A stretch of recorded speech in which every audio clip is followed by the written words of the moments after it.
सभी को मेरा नमस्कार। आज के इस वीडियो में अर्ध पद्मासन और पद्मासन के बारे में सब कुछ बताएंगे, डिटेल में बताएंगे। इसको आप कैसे कर सकते हैं, कैसे सीख सकते हैं, इसके फ़ायदे क्या है, किन लोगों को अर्ध पद्मासन और पद्मासन का अभ्यास नहीं करना चाहिए, सब कुछ इस वीडियो के डिटेल में रहेगा। तो पद्मासन जो है, पद्मासन इस तरीके से, अभी हम पद्मासन में ही बैठे हैं। पद्मासन में बैठने के बहुत सारे फ़ायदे होते हैं। हमारे ऋषि मुनि जब ध्यान लगाते थे, तपस्या करते थे, तो ज़्यादातर पद्मासन में ही बैठ के ध्यान और तपस्या लगाते थे। तो इसको बहुत सारे फ़ायदे हैं। आज के इस वीडियो में पूरा डिटेल में बताएंगे। जो लोग योग करते हैं, आसन करते हैं, प्राणायाम करते हैं, ध्यान लगाते हैं, उन्हें पद्मासन या अर्ध पद्मासन का अभ्यास बहुत ज़रूरी है। इसे आप पूरा कोशिश करें सीखने का। लेकिन कुछ लोग इसका अभ्यास नहीं कर पाएंगे, जैसे जिनके घुटने में दर्द है, घुटने का ऑपरेशन हुआ है या घुटना कमज़ोर है, उन्हें पद्मासन का अभ्यास नहीं करना चाहिए, क्योंकि इसमें जो घुटने और ये आप पैर के निचले हिस्से में पूरा दबाव पड़ता है। तो कुछ लोगों को पद्मासन का अभ्यास नहीं कर सकते, तो उनको बाकी आसनों में बैठ के प्राणायाम कर लेना चाहिए। बाकी जो स्वस्थ हैं उन्हें एक बार ज़रूर कोशिश करनी चाहिए पद्मासन या अर्ध पद्मासन करने की। अगर आप पद्मासन नहीं लगा पाते हैं तो सबसे पहले आपको अर्ध पद्मासन करने की ज़रूरत है। तो अर्ध पद्मासन करने के लिए, और दोनों अगर नहीं आता है, तो सबसे पहले आपको, मान लीजिए आप अर्ध पद्मासन या पद्मासन नहीं लगा पाते हैं, तो आपको उससे पहले अर्ध तितली आसन और श्रोणी चक्र, ये दोनों करना कैसे है। इस तरीके से दंडासन में बैठ जाएंगे, बाएं पैर को मोड़ेंगे ऐसे, और बाएं पैर को मोड़ के यहाँ पकड़ के इस तरीके से दाहिनी जंघा पर लगा देंगे, और ऐसे दाहिने हाथ से यहाँ पकड़ लेंगे और बाएं हाथ से इस तरीके से घुटने के पास पकड़ लेंगे, और इस तरीके से गोल गोल अपने घुटने को घुमाएंगे। तो इससे क्या होगा कि हमारा जो ये थाई मसल है, ये धीरे धीरे फ्लेक्सिबल होगा। तो हम पहले अर्ध पद्मासन सीखेंगे। अर्ध पद्मासन से पहले श्रोणी चक्र और अर्ध तितली आसन। तो श्रोणी चक्र के लिए इस तरीके से पकड़ के ऐसे गोल गोल घुमाएंगे। ऐसे देखिए, इस तरीके से 10 से 15 बार सीधे तरीके से, फिर 10 से 15 बार उल्टे तरीके से, इस तरीके से 1 2 3 4, इस तरीके से आपको 10 से 15 बार इस तरीके से बाएं पैर से कर लेंगे। आप बाएं पैर को इस तरीके से सीधे कर लेंगे, थोड़ा सा रेस्ट करेंगे, आराम से करेंगे। जो लोग नए हैं उन्हें ये सब अभ्यास अपने शरीर के क्षमता के अनुसार और बहुत ही स्थिरता के साथ, आराम के साथ करना चाहिए, तभी आप धीरे धीरे सीख पाएंगे। अगर आप जल्दीबाजी में किए, कोई मसल खिंच गई, तो आपको पेन भी हो सकता है। तो जो नए अभ्यासी हैं वो अपने अभ्यास को अपने शरीर के क्षमता के अनुसार ही करें, और तो ज़्यादा अच्छा है। तो इसी तरीके से दाहिने पैर को इस तरीके से मोड़ लेंगे और दाहिने पैर को बाएं जंघा पर रख लेंगे, और ऐसे पकड़ के फिर इस तरीके से 1 2 3 4 5, ऐसे इसको 10 से 15 बार सीधे, फिर इस तरीके से उल्टा। कितना आसान है, कोई दिक्कत नहीं है। नए लोग इसको बड़े आराम से कर लेंगे। तो इस तरीके से आप श्रोणी चक्र करेंगे। इसके बाद करेंगे अर्ध तितली आसन, जो हमारे पद्मासन लगाने में सहायता करेगा। तो उसके लिए इस तरीके से बैठ जाएंगे, बाएं पैर को ऐसे मोड़ेंगे और ऐसे लगा देंगे, और अर्ध तितली आसन में ऐसे दोनों हाथों से पकड़ के फिर श्वास छोड़ते हुए इस तरीके से आराम से अपने घुटने को धीरे धीरे ज़मीन से दबाने का प्रयास करेंगे। और इस पैर को ऐसे सीधा रखेंगे, ऐसे गिरा के नहीं रखेंगे, इस पैर को ऐसे सीधा रखेंगे, ऐसे पकड़ लेंगे, और जितना हो पाएगा धीरे धीरे इस तरीके से अपने पैर को ज़मीन से लगाने का प्रयास करेंगे। जब आप इस तरीके से, अगर ये पैर जो है ज़मीन से लग जाएगा, तब आप अर्ध पद्मासन बड़े आसानी से कर पाएंगे। तो इस तरीके से 1 2 3 4, इस तरीके से 20-25 बार। अगर आप 20-25 बार नहीं कर पाते हैं तो 10 से 15 बार तो करना ही करना है, नहीं तो आपको इस तरीके से 20-25 बार करेंगे तो और अच्छा है। इस तरीके से कर लिए बाएं पैर से, फिर बाएं पैर को आराम से सीधा किए, थोड़ा सा रेस्ट किए, शरीर को आराम दिए, फिर दाहिने पैर को इस तरीके से मोड़ेंगे और ऐसे बाएं जंघा पर लगा के, और ये पकड़ के, और सेम वही श्वास छोड़ते हुए नीचे, श्वास भरते हुए ऊपर, इस तरीके से 20-25 बार इस तरीके से करेंगे।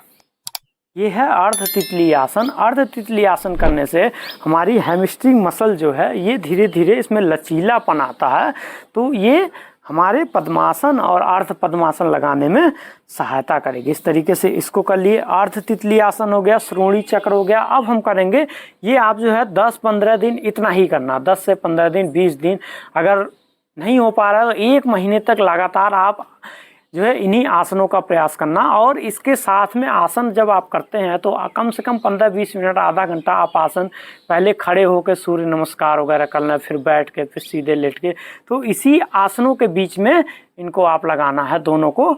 और अगर आपके पास पर्याप्त समय है तो आप कम से कम 30 मिनट या 45 मिनट तक आसन, प्राणायाम, फिर ध्यान इस तरीके से लगाएं। इनका बहुत सारा वीडियो, हर एक वीडियो, हर आसन का सेपरेट वीडियो ज़्यादातर हमारे चैनल पे, पेज पे डला हुआ है, फेसबुक पे डला हुआ है, यूट्यूब पे डला हुआ है, आप जाके देख सकते हैं और सीख सकते हैं। इसके बाद करेंगे अर्ध पद्मासन। अर्ध पद्मासन करने के लिए इस तरीके से आपको दंडासन में बैठ जाना है, दाहिने पैर को इस तरीके से मोड़ना है और आराम से इसको इस तरीके से बाएं जंघा पे रख लेना है और फिर बाएं पैर को मोड़ना है और बाएं पैर को इसके ऊपर नहीं चढ़ाएंगे क्योंकि अभी आप पद्मासन नहीं लगा पाएंगे। अगर आप डायरेक्ट जो पद्मासन अगर लगा सकते हैं फिर तो ठीक है, अगर नहीं लगा पा रहे हैं, दर्द हो रहा है तो आप मत लगाइए। अर्ध पद्मासन का पहले प्रैक्टिस कीजिए, उसके बाद पद्मासन का। तो इसको इस तरीके से मोड़ के धीरे धीरे अपने नितंब से ऐसे लगा देंगे, अपने मूल से लगा देंगे और ऐसे बैठ जाएंगे। देखिए शरीर को एडजस्ट करेंगे। ये अर्ध पद्मासन हो गया, बहुत ही आसान है, कोई दिक्कत नहीं है। जब इसका प्रैक्टिस धीरे धीरे आप करने लगेंगे तो आप जो है धीरे धीरे पद्मासन का भी लगा सकते हैं। तो इस तरीके से अब इसमें हम जो है 1-2 मिनट बैठेंगे। अब अर्ध पद्मासन में भी बैठने से देखिए हमारा एक तो ये पूरा सिस्टम ऊपर है, एक नीचे है, तो इससे हमारे पैरों पे दबाव बनता है।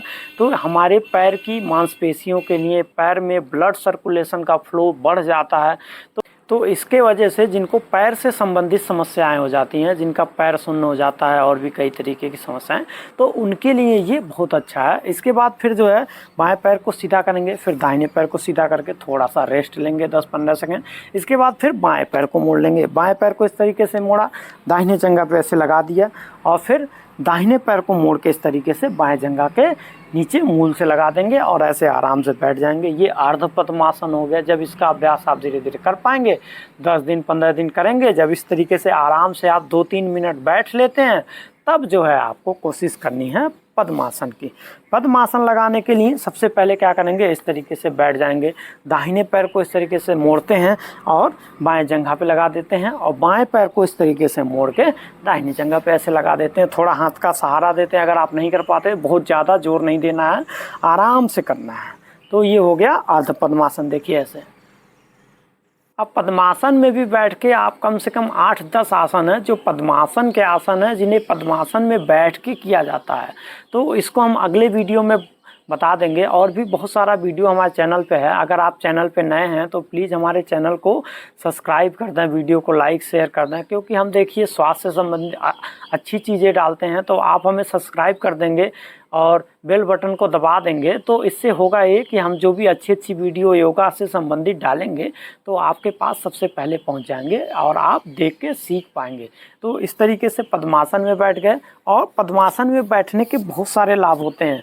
इसी तरीके से फिर जो है बाएं पैर को ऐसे मोड़ते हैं, दाहिने जंघा पे लगा देते हैं और दाहिने पैर को मोड़ के बाएं जंघा पे इस तरीके से लगा देते हैं। तो इस तरीके से पद्मासन में श्वास की गति हम जो सामान्य तरीके से श्वसन करते रहेंगे। और पद्मासन, तो पद्मासन हमने कैसे सीखा, सबसे पहले श्रोणी चक्र किया, अर्ध तितली आसन किया 15-20 दिन, उसके बाद फिर अर्ध पद्मासन किया, फिर धीरे धीरे प्रैक्टिस करके इस तरीके से पद्मासन में। क्योंकि कोई भी आसन जब नए लोग करते हैं तो उन्हें बहुत ज़रूरत होती है कि धीरे धीरे प्रैक्टिस करने से जैसे जैसे हमारा शरीर ढल जाता है वैसे वैसे ही आसन करना आसान हो जाता है। तो इस तरीके से पद्मासन में बैठ गए। अब पद्मासन जिन लोगों को साइटिका से संबंधित समस्या है, जिनके घुटने कमज़ोर हैं, उन लोगों को पद्मासन का अभ्यास नहीं करना चाहिए।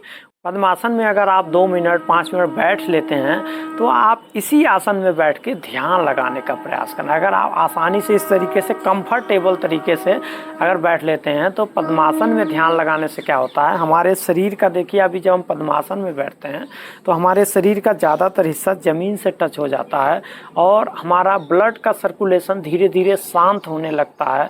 तो इससे क्या होता है कि जब हम ध्यान लगाते हैं तो हमारा शरीर शांत और स्थिर हो जाता है। तो उसके एक अलग ही लेवल का फ़ायदा हो जाता है। तो अगर आप पद्मासन लगा लेते हैं तो ध्यान लगाते समय पद्मासन में ही बैठ के ध्यान लगाया करें। जब हम पद्मासन लगाते हैं तो हमारे इस हिस्से में ब्लड का सर्कुलेशन कम हो जाता है, रुक जाता है। ये ब्लड हमारे ऊपरी हिस्से में आ जाता है, जिससे हमारे अग्नाशय और पेट के अंगों के लिए बहुत ही अच्छा है। पद्मासन लगाने से हमारे ये निचले हिस्से के तंत्रिका तंत्र, मसल या फिर मांसपेशियों को एक अच्छा खिंचाव मिलता है, तो उसकी वजह से वो स्वस्थ होती हैं और फ्लेक्सिबल और लचीलापन आता है उनमें। तो इस तरीके से आज की वीडियो में पद्मासन से संबंधित काफ़ी जानकारी दे दिए हैं। इसी तरीके का वीडियो देखने के लिए हमारे YouTube चैनल को सब्सक्राइब करें, लाइक करें। धन्यवाद।